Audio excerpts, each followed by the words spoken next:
ఉండ్రాళ్ళు తినాలి. ప్రభు అయిపోయింది. వాళ్ళు బాగా పొగరెక్కున్నారు, అందువల్ల కాస్త సమయం పట్టింది.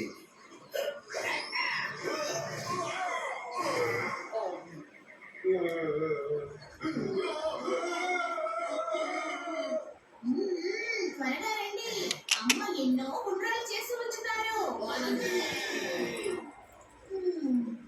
లక్ష్మి, ఏ తల్లి తన బిడ్డల వల్ల కష్టపడకుండా ఉందో మనం వెంటనే వాళ్ళని కనిపెట్టి తీరాలి. నువ్వేమంటావు? నేను ఇప్పుడే ఈ కార్యాన్ని బాలగణేశునికి కార్తికేయునికి అప్పచెప్తాను. నీకేది సరనిపిస్తే అదే చెయ్యి. కార్తికేయుడు, బాలగణేష్. ఇలా చూడు పార్వతి, నీకు 2 పిల్లలున్నారు. వారిలో కార్తికేయుని గాని బాలగణేష్ని గాని నువ్వు నాకు ఇవ్వగలవా? అదేలా నేను. పార్వతి, నా ఈ విన్నపాన్ని అంగీకరించు. నాకు తల్లి స్థానం దక్కేలాగా చెయ్యి.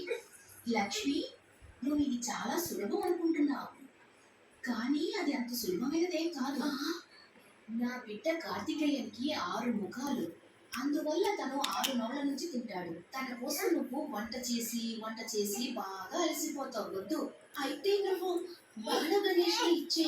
బాలగణేష్ని చూసుకోవడం కూడా అంత సులభం కాదు. తను బాగా అల్లరి చేస్తాడు, కానీ నువ్వు ఒక్క నిమిషం కూడా మనసుగా కూర్చోనివ్వడు.